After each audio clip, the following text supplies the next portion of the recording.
Okay, welcome to Chapter 9. This is going to be one of the toughest chapters that we do, but hopefully I've got enough videos and animations to help this work. So Chapter 9 is going to be about how we get energy from the glucose that we eat. So how those glucose molecules and all that potential energy stored in there gets transferred into kinetic energy to power different things in our bodies. So obviously the place that we're getting our glucose is going to be from photosynthetic organisms, and we call those autotrophs. So if you see in this picture here, this is going to be an example of autotrophs, right? You've got the tree and the grass, and they're doing photosynthesis in order to harness energy from the sun. And one of the end products is going to be glucose that we need to ingest, and that's the base of any food chain is photosynthetic activity. Now, anything that cannot make its own energy is going to be called a heterotroph. So that could be like a frog, a bird, or it could be even us, right? So enjoy those. Those are my pictures from Costa Rica. But anyway, these are all going to be examples of heterotrophs because they cannot make their own energy. And we are the same way. Any animal, fungus, anything like that that cannot just sit out in the sun and photosynthesize is going to be a heterotroph. All right.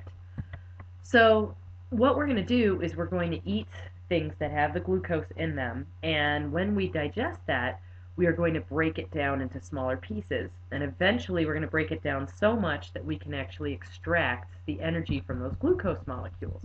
And so that process is going to be called cellular respiration. And cellular respiration is actually going to be harvesting energy from glucose and using that to power the stuff that we're going to be needing it to do. So the overall process is right here. This is going to be the equation, and you can see that C6H12O6, that's going to be glucose, and then oxygen is going to give us carbon dioxide, water, and energy in the form of ATP and heat. Now we're going to lose some energy as heat in the process, but we'll talk about that as we get further into it. So there's a couple of types of cellular respiration. The one that we're going to concentrate on the most in here is going to be aerobic respiration. And that's going to be when the acceptor molecule is going to be oxygen. Now what I mean by acceptor molecule is that we're going to have a whole bunch of electrons that are going to be hopping from place to place. That's what's keeping us alive. And eventually they have to end somewhere. And so in aerobic respiration, they're going to end at the oxygen, and that's the whole reason that we breathe in oxygen. So that's going to be the one that we're going to concentrate on the most. Now, the other types are going to be anaerobic respiration, and that's going to be when you have an electron acceptor molecule that is an inorganic molecule. So remember, inorganic means no carbon. And that's going to be stuff that like anaerobic bacteria can do. We don't really do this. And then the last one is going to be fermentation. And fermentation is going to be where that acceptor molecule is an organic molecule. And this can happen in a couple of different organisms. This can happen in us, and we'll talk about how that can happen in us a little later. And then also yeast do it, and we use that to our advantage to make bread and cheese, and of course, the most important thing, alcohol, right? So that's how we do fermentation.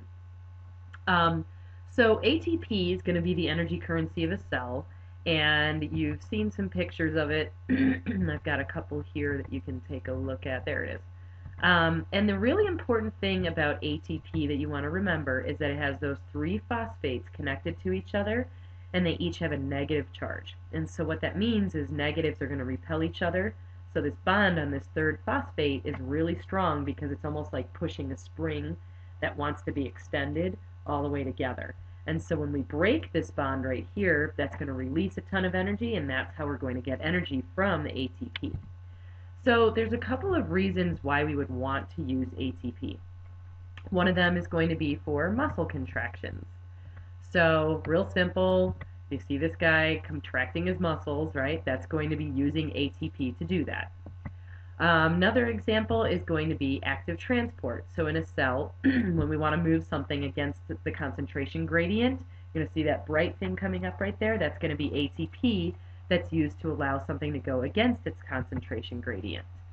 Another reason that we could use it is to do chemical work, which are going to be endergonic reactions.